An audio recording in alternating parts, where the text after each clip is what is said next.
It's nearly impossible to make an accurate list of the most prominent ethnic groups taken in the Atlantic slave trade.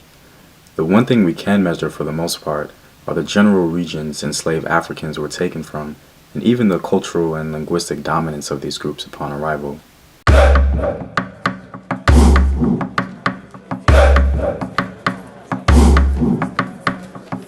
What up, African world? It's your boy Home Team here, and I'm back at it with another video of African history, culture, and worldview. And remember, if you want access to sources, courses, exclusive videos, or you simply want to support the Home Team, you can do so on patreon.com.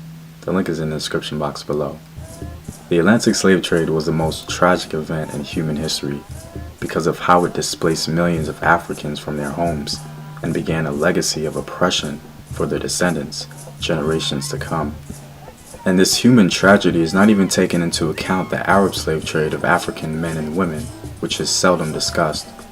Popular culture at times assumes we can't know which ethnic groups were taken in slavery, but with a little digging, we can identify, highlight, and remember the people who experienced this tragedy. One way we can honor these Africans is by speaking their names and acknowledging their history and experience. So let's begin with the top 10 African ethnic groups taken in the Atlantic slave trade. At number 10, we have the Shamba people. The Shamba are located largely in northern Nigeria and Cameroon. They're an interesting group of people because their oral history seems to suggest that Shamba identity largely formed due to a mixture of two people who spoke different but similar languages. The Daka and local speakers migrated and intermingled with each other, forming a strong Shamba identity. They were victims of incessant slave raiding by the Fulani jihads in the 18th and 19th centuries. It seems to have gotten so bad that they migrated to the mountains, organized themselves, and retaliated, attacking slave and trading caravans. For number 9, we have the Wolof. The Wolof are located in Senegal, Gambia, and Mauritania. The origins of the Wolof are debated, but a general belief is that the Wolof originated further north and began a migration southward into Mauritania and Senegal. The Wolof founded their own kingdoms and even an empire, but warring led to the enslavement of many Wolof populations. A segment of Wolof society contend that their first kingdom and founding father came from the Almoravid Empire and traveled south, bringing Islam to Senegal. Most Wolofs today are Muslims, but violent jihads in the past led to the enslavement and displacement of Wolof society. This violence was so prominent that it led to internal disagreements among the Wolof on Islam. At number 8, we have the Abron people. The Abron inhabit the borderlands of Côte d'Ivoire, Ghana, and Burkina Faso. They are part of a larger Akan cultural and linguistic ethnic group. The Akan people themselves are believed to have migrated to the forested regions from a more northeastern region of the Sahel. The Abron have a matrilineal system of descent like all Akan-speaking groups. They were essentially in the center of the Gold Coast slaving populace, and many were caught up in it. Because such a large number were taken, they were given a specific name in Jamaica, known as Coromantes. Coming in at number 7, we have the Fulani. The Fulani are one of the largest, if not the largest, ethnic group in West Africa. They take this title because they are dispersed amongst so many nations in West Africa and are even present in Eastern Africa. They can be found from Senegal all the way to the Central African Republic. The regions that they're most concentrated in is Senegal, Guinea, Mali, Niger, Nigeria, and Cameroon, and that's just the concentrated regions in which they are present. The origins of the Fulani are very hotly debated, but the most sound evidence points to their origin in North Africa. They are probably one of the original people in North Africa, due to some of the wall paintings that some scholars say point to their presence going all the way back to 6000 BC in Algeria. In fact, their history is very rich and full. They were well known throughout every region they inhabited and mixed with other ethnic groups. They had vast empires and kingdoms all throughout West Africa. Fulanis converted to Islam very early in their history and were the primary slave raiders in West Africa. The Fulani sold so many African ethnic groups throughout their history due to the jihads and slave raiding missions they initiated. Ironically, even though they were one of the primary slave raiders, They themselves were constantly enslaved. In fact, some of the most popular slaves taken to the New World were Fulani, like Ayuba Diallo, Omar Ibn Said, and Abdul Rahman, all of which were taken to America specifically. Because they're one of the biggest, if not the biggest ethnic group in West Africa, it only makes sense that they got caught up in all the Atlantic slave trade mess. In fact, I myself am a product of this, as my maternal ancestry, according to DNA analysis, is Fulani. For number 6, we have the Mande. Now, some of you may think it isn't fair to pick the Mande because the Mande are a collection of ethnic groups all over West Africa that speak the Mande languages. But it's nearly impossible to pick one Mande speaking group out of all of them because there's so many, and they're dispersed throughout so many countries in West Africa. The most dominant Mande group probably has to go to the Malinke, also known as the Mandinka.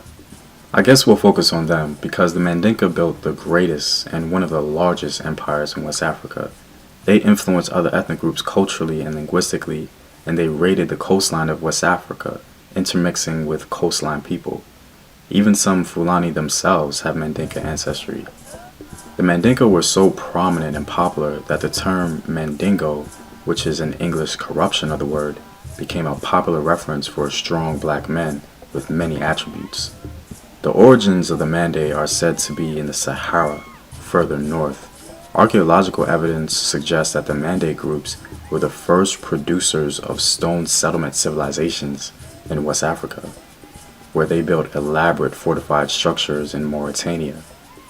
Mande culture was the most dominant in West Africa from around 1100 BC all the way to 1600. The Mandinka raided the coastline of West Africa, creating many hybrid kingdoms, all of which got caught up in the Atlantic slave trade. Coming in at number 5, we have the Fon people. The Fon people are the largest ethnic group in Benin, found particularly in its southern region. They are also found in southwest Nigeria and Togo. The Fon people historically were a sort of hybrid ethnic group. Oral history of the Fon people speak on the intermarrying between the Aja and the Yoruba, creating a new ethnic group called the Fon.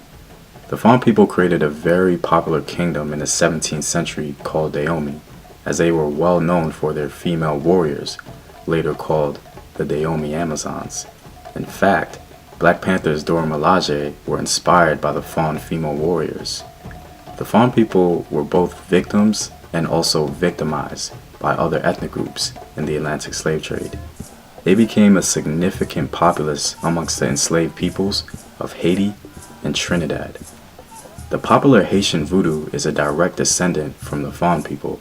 It became the catalyst used to win the war against the French in their successful war campaign to gain their freedom.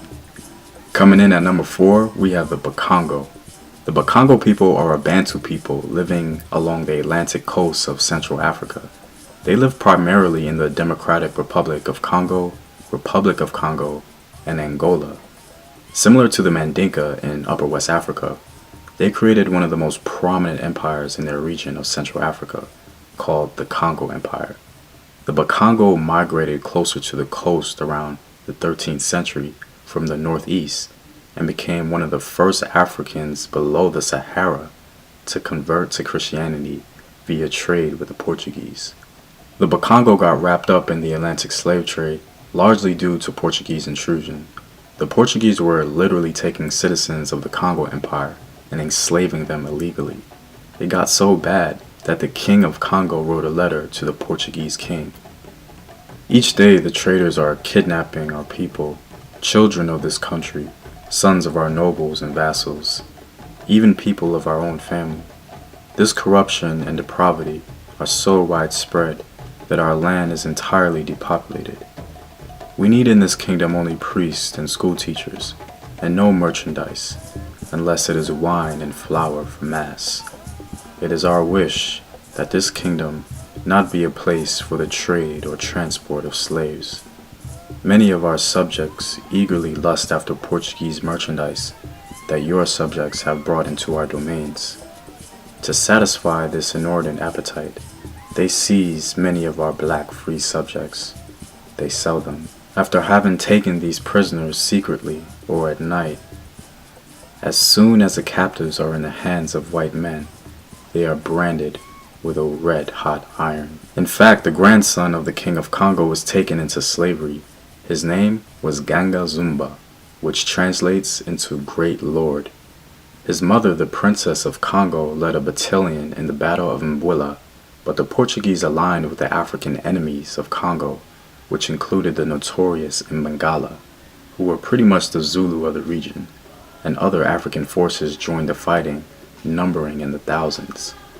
Due to the defeat at Mbwilla, her son was taken to Brazil as a slave. But Ganga, knowing who he was, refused to be a slave. He became the first leader of a massive runaway slave settlement in Brazil. Some even referenced it as a kingdom because it had a palace, guards, and ministers.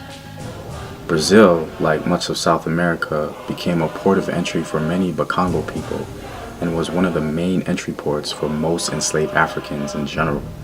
Many people don't know that most enslaved Africans went to South America and not the North. Breaking our top 3, we have the Igbo. The Igbo are an ethnic group native to present-day South Central and Southeastern Nigeria. The Igbo are one of the largest ethnic groups in Africa. Even though the origins of the Igbo are debated, they have a strong presence in Nigeria for thousands of years. The Igbo got caught up in the Atlantic slave trade due to the Aro Confederacy. The Aro people had migrated to the region of Igbo land as a result of the demand for slaves and palm oil. The Aro Confederacy captured and enslaved Igbos and sold them to Europeans. Many of the slaves taken from the Bight of Biafra would have been Igbo. The slaves taken from the Bight of Biafra accounted for about 13% of all the slaves taken to the Americas. Coming in at number 2, we have the Yoruba. The Yoruba are an ethnic group of southwestern and north-central Nigeria, as well as southern and central Benin. The Yoruba, like the Fulani, are actually one of the largest ethnic groups in Africa. In North America, they might even be one of the most recognizable group of Africans, the face of an African immigrant, if you will. The Yoruba were the dominant cultural force in southern Nigeria as far back as the 11th century. The origin of the Yoruba can be placed before the Oyo Empire around Ele-Ife. The Oyo Empire was active in the Atlantic slave trade as Yorubas became victims and victimizers in the process of enslavement. The Yoruba were dispersed en masse to multiple locations in North and South America, with enslaved populations going to Cuba, Dominican Republic, Venezuela, St. Lucia, Jamaica, Brazil, Grenada, Trinidad and Tobago, and many others. The Yoruba seemed to impact the culture wherever they landed. Yoruba culture became so prominent and dominant that the Yoruba pantheon began to be worshipped in North and South America. The Orishas today are still worshipped and celebrated. And coming in at number 1, we have the Mbundu. The Mbundu people are primarily centered in Angola today. There are multiple stories surrounding the origins of the Mbundu, but the most complete one seems to point to the fact that they descend from a people group that had multiple chiefdoms around the Zambezi River. According to the Atlas of the Atlantic slave trade, most enslaved Africans came from the region of Congo and Angola. These Africans were largely taken to Brazil, especially from Angola. The Mbundu had many kingdoms that were vassal states to the larger Congo Empire.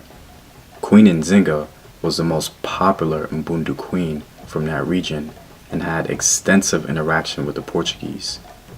Because the demand for slaves were so high, the Congo Empire established slave raiding and perpetuated warfare with Mbundu kingdoms, enslaving many Mbundu people. The Portuguese themselves would align with the Mbangala to enslave many Mbundu people. The presence of the Mbundu was so high in Brazil that they began to influence the culture itself.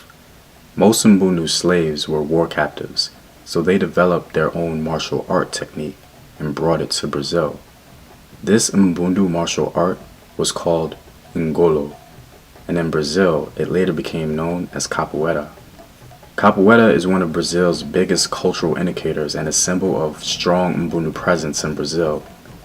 Evidence of the mass amounts of Mbundu people taken in the slave trade is my own paternal ancestry, according to DNA analysis, which is Mbundu. I'm glad that I can have somewhat of an idea of what happened to my Mbundu ancestor who survived his journey, making me a product of survival. Well, I'm all out, guys. If you like this video and would like to see more, you can support the home team on patreon.com. The link is in the description box below. Know thyself. Remember your ancestors. Peace.